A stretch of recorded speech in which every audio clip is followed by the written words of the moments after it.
होळी म्हणजे उत्साहात, आनंदात आणि जल्लोषात साजरा होणारा सण. महाराष्ट्रात सर्वाधिक मोठ्या प्रमाणात साजरा होणारा हा सण. या सणाला पौराणिक महत्त्व जरी असलं तरी कालक्रमानुसार आता सध्याचं जे यंग जनरेशन आहे किंवा यूथ आहे ते पर्यावरण संवर्धनाच्या दृष्टिकोनातून सुद्धा या सणाकडे पाहायला लागलंय. आपण जर पाहिलं तर आपल्यासोबत याच होळीच्या संदर्भात रंगांच्या वेगवेगळ्या छटा अगदी साहित्याच्या कलेच्या भाषेत उलगडून दाखवणारे ज्येष्ठ गझलकार नितीन देशमुख आहेत. नेमकं होळीचं कसं महत्त्व आहे किंवा या होळीच्या सणाला कशा पद्धतीनं आपण बघतो किंवा रंगांच्या वेगवेगळ्या छटा कशा उलगडल्या पाहिजे या संपूर्ण गोष्टी आपण त्यांच्याच भाषेत जाणून घेणार आहोत. नितीन दादा, पहिल्यांदा NDTV मराठीमध्ये आपलं स्वागत. होळी सणाच्या आपल्याला आणि आपल्या कुटुंबाला मनस्वी शुभेच्छा. साहित्य विश्वात एक मोठं नाव म्हणून नितीन देशमुख यांच्याकडे पाहिलं जातं. नेमकं रंगाच्या छटा होळीच्या निमित्तानं कशा उलगडल्या पाहिजेत या संदर्भात आपण त्यांच्याकडनं जाणून घेणार आहोत. कुठली खास विशेष गझल किंवा कविता आमच्या प्रेक्षकांकरता सांगणार आहात ते? या होळीतून किंवा होळीच्या निमित्तानं तरुणामध्ये, समाजामध्ये आल्या पाहिजे. खऱ्या अर्थानं वाईट विचारांचं दहन, त्याला जाळणं हा उद्देश किंवा हा संदेश तरुणांपर्यंत होळीच्या निमित्ताने पोचावा. त्यानिमित्ताने एक वऱ्हाडी टच असलेली रंगांची कविता, वेगळे रंग, मानवतेचे रंग किंवा देशप्रेमाचे रंग, असे काही रंग, महात्म्यांचे, महापुरुषांच्या कार्याचे रंग, अशी एक वेगळी कविता मी NDTVच्या समस्त प्रेक्षकांच्या समोर ठेवू इच्छितो.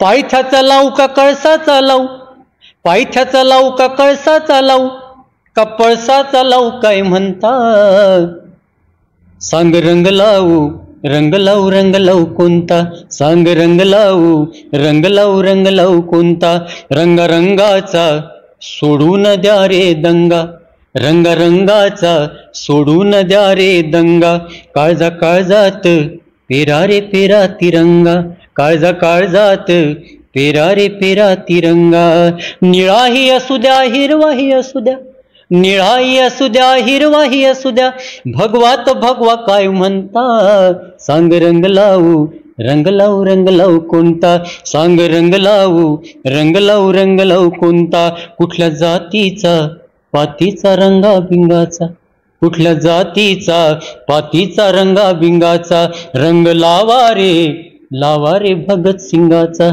कुठल्या जातीचा पातीचा रंगा बिंगाचा, रंग लावा रे भगत सिंगाचा, सुखदेवाचा लावू, राजगुरूचा लावू, सुखदेवाचा लावू, राजगुरूचा लावू, का सुभाष बाबूचा लावू काय म्हणता, सांग रंग लावू, रंग लावू, रंग लावू कोणता, सांग रंग लावू, रंग लावू, रंग लावू कोणता, रंग रंगाले लावू दे संतांचा आता, रंग रंगाले लावू दे संतांचा आता, रंग विठ्ठलाच्या लावू दे पंथाचा आता, रंग विठ्ठलाच्या लावू दे पंथाचा आता, नामयाचा लावू का तुकयाचा लावू, नामयाचा लावू का माऊलीचा लावू, का तुकयाचा लावू काय म्हणता, सांग रंग लावू, रंग लावू, रंग लावू कोणता, सांग रंग लावू, रंग लावू, रंग लावू कोणता, माह्या शुभान जपली रे कणसन माणसं, माह्या शुभान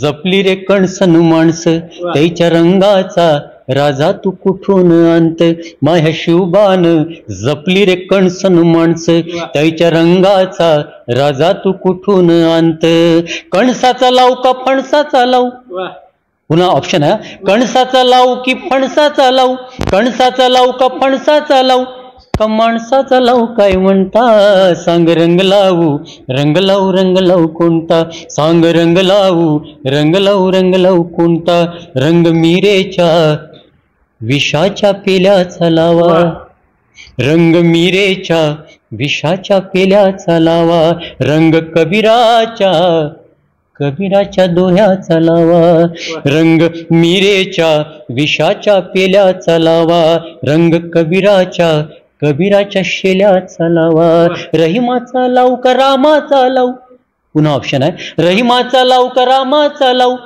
का प्रेमाचा लावू काय म्हणता, सांग रंग लावू, रंग लावू, रंग लावू कोणता, पायथ्याचा लावू का कळसाचा लावू, का पळसाचा लावू काय म्हणता, सांग रंग लावू, रंग लावू, रंग लावू कोणता, सांग रंग लावू, रंग लावू, रंग लावू कोणता, सांग रंग लावू, रंग लावू, रंग लावू कोणता. धन्यवाद. आपण जर पाहिलं तर महाराष्ट्र हा संतांचा आहे आणि संतांचं पावित्र्य असेल, कला असेल, क्रीडा असेल आणि साहित्य असेल, अशा वेगवेगळ्या क्षेत्रामध्ये महाराष्ट्राच्या साहित्यानं आपला झेंडा हा अटकेपार रोवला आहे. महाराष्ट्रातल्या साहित्य विश्वाला नितीन देशमुख हे नाव माहीत नसेल तर ही खूप नवलाची गोष्ट आहे. नितीन देशमुखांनी आपल्या या गझलेतून, आपल्या या साहित्यातून नेमकेपणानं संतांचं महत्त्व, राष्ट्रप्रेमाचं महत्त्व आणि देशभक्तीनं प्रेरित असलेल्या तरुणाईचं महत्त्व देखील आपल्या गझलेच्या माध्यमातून सांगितलेलं आहे. अतिशय चांगली गझल तुम्ही आजच्या या पवित्र दिनाच्या दिवशी सादर केली आणि खरं तर होळीच्या रंगाचं महत्त्व आणि हा सण कसा साजरा केला पाहिजे याचं महत्त्व देखील कसं अबाधित ठेवलं पाहिजे हे आमच्या प्रेक्षकांना सांगितलं. त्यासाठी मनपूर्वक धन्यवाद. होळी सणाच्या आपल्याला मनपूर्वक शुभेच्छा. धन्यवाद.